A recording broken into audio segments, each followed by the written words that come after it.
Assalamualaikum warahmatullahi wabarakatuh. Kami dari kelompok 3 yang terdiri dari Ika Puspa Virus Wiwanata, Kris Aditya Dwi Darmawan, Javanka Artara Mandika, Saifuddin Jazuli, Putri Kinanti, dan saya sendiri Revan Pandu Amirullah.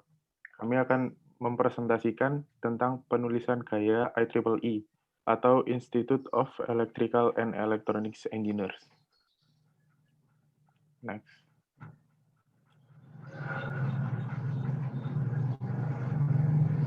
Sebelumnya, apa sih citasi? Jadi, citasi dapat didefinisikan sebagai referensi intelektual untuk sumber yang diterbitkan atau tidak dipublikasikan dengan mengutip buku, penulis, atau publikasi yang ada untuk mendukung suatu fakta. Citasi juga merupakan cara bagi kita untuk memberitahu kepada pembaca bahwa materi tertentu dalam karya yang kita tulis berasal dari sumber lain.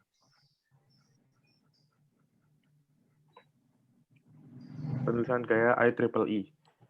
Institute of Electrical and Electronics Engineers, style atau gaya penulisan IEEE adalah salah satu standar penulisan citasi yang banyak digunakan untuk format penulisan jurnal atau karya ilmiah dalam bidang teknik, sains komputer, dan bidang teknologi lainnya. Adapun format penulisannya yang pertama, judul harus berposisi di tengah atas halaman pertama dengan menggunakan font berukuran 24 poin. Selanjutnya nama penulis, afiliasi penulis, kota dan negara, serta alamat email masing-masing ditulis dalam baris yang berbeda dengan posisi center di bawah judul dengan ukuran 10. Yang ketiga, font untuk isi karya ilmiah berukuran 10 poin dengan format 2 kolom. Kolom-kolom pada halaman terakhir harus memiliki panjang yang sama. Selanjutnya dimulai dengan abstrak dan indeks istilah. Tergantung konteks dan bidang, karya ilmiah dapat memiliki catatan untuk praktisi, nomenklatur, appendix, dan ucapan terima kasih. Selanjutnya dapat dibagi menjadi beberapa bab dan subbab. Dimulai dengan drop cap sebesar 2 baris dan dilanjutkan dengan 8-12 karakter atau 1-2 kata yang ditulis menggunakan huruf besar. Selanjutnya presentasi akan dilanjutkan oleh teman saya.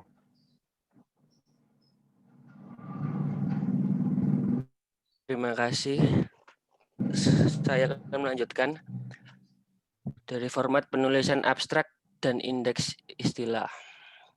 Terdiri dari satu paragraf yang berisi 150 sampai 250 kata.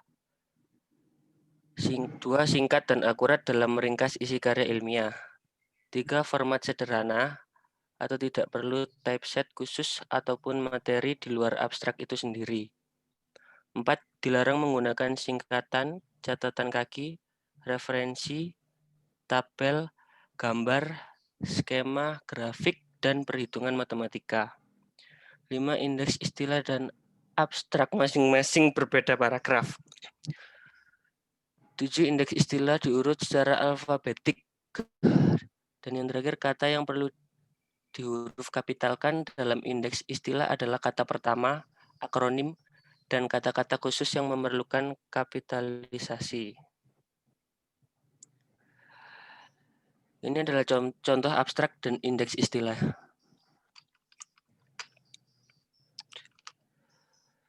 Selanjutnya ada format penulisan judul bab dan subbab. Judul primer diberi penomoran berupa angka Romawi, diikuti dengan titik kemudian judul bab dengan huruf besar. Posisi di tengah atas teks. Lalu ada judul sekunder diberi penomoran berupa huruf alfabet besar diikuti dengan titik kemudian judul bab dengan huruf italik dan kapital judul. Posisi di kiri, tidak diinden. Dipisahkan dari teks dengan line break. Lalu judul tersier diberi penomoran berupa angka Arab diikuti dengan tutup kurung, kemudian judul bab dengan huruf italik dan kapital kalimat. Posisi di kiri dengan inden 1M, dijadikan satu dengan teks, pisahkan dengan kolom. Lalu judul kuarter kuarterner diberi penomoran berupa huruf alfabet kecil diikuti dengan tutup kurung, kemudian judul bab dengan huruf italik dan kapital kalimat. Posisi di kiri dengan inden 2M dijadikan dengan teks, pisahkan dengan kolom.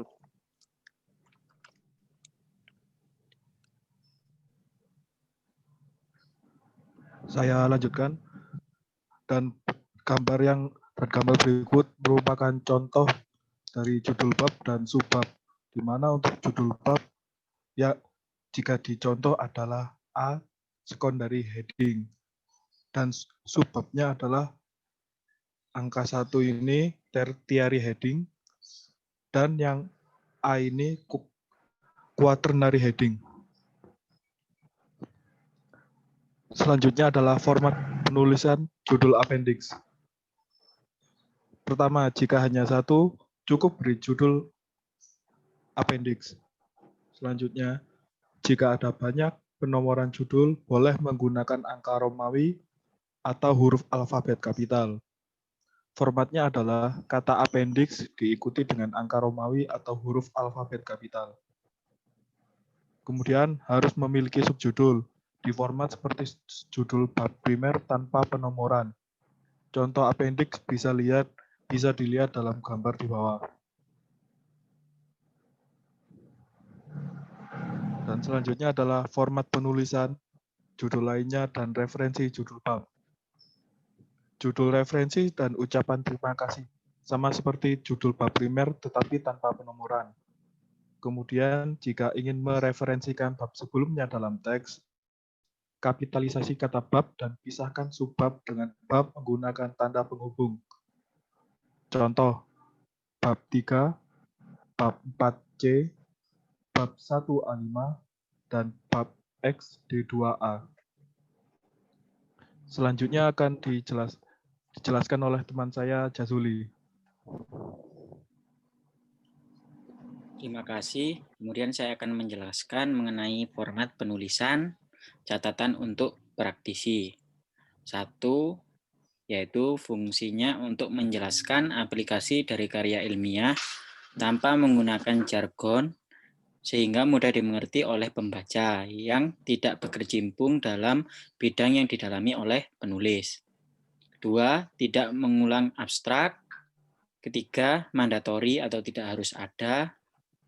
4, jika ada, posisikan di bawah abstrak. Yang terakhir, diformat sebagai abstrak, namun boleh terdiri dari 1 paragraf. Nah, gambar bersangkutan yaitu menjelaskan mengenai contoh catatan untuk praktisi.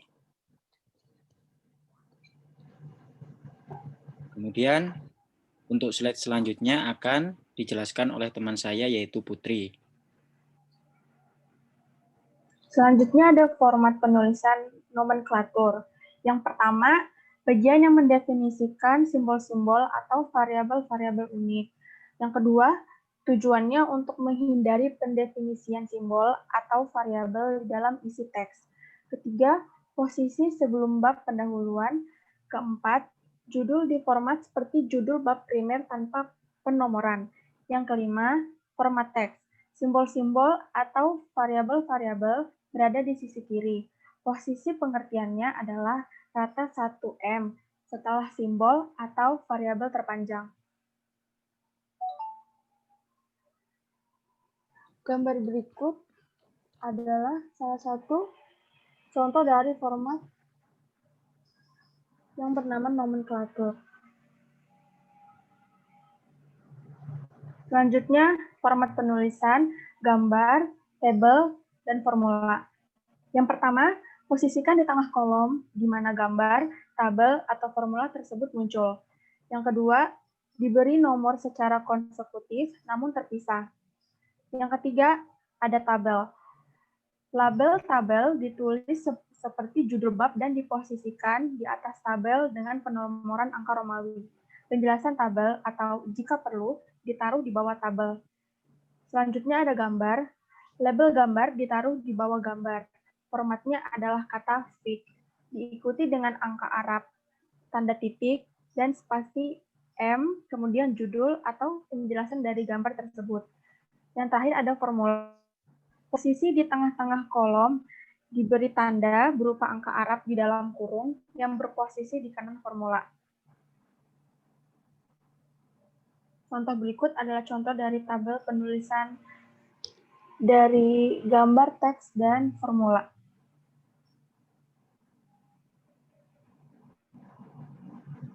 Selanjutnya ini adalah contoh yang lain dari format penulisan yang sebelumnya.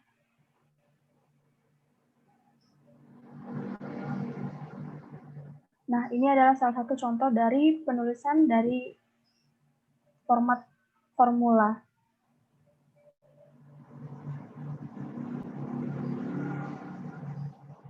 Tata penulisan citasi, jika sumber sudah dikutip sebelumnya, nomor yang digunakan sesuai dengan nomor yang digunakan sebelumnya, dan nomor pada daftar pustaka. Lalu, setiap nomor kutipan harus menggunakan tanda kurung siku dan sejajar dengan teks. Posisikan sebelum tanda kutip dan beri spasi setelah kata terakhir. Tidak perlu menulis nama penulis dan tanggal referensi, kecuali jika relevan. Dan apabila mengutip dari bagian dalam buku, cantumkan nomor halaman, formula, gambar, dan atau tabel yang dirujuk. Ini penulisan referensi jika lebih dari satu, kalau terpisah seperti ini, kalau yang dalam satu rentang seperti ini.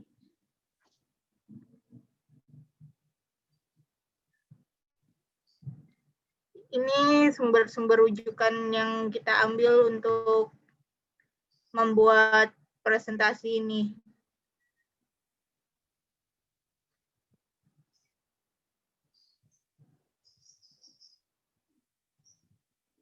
Sekian dan terima kasih. Mohon maaf jika ada salah kata.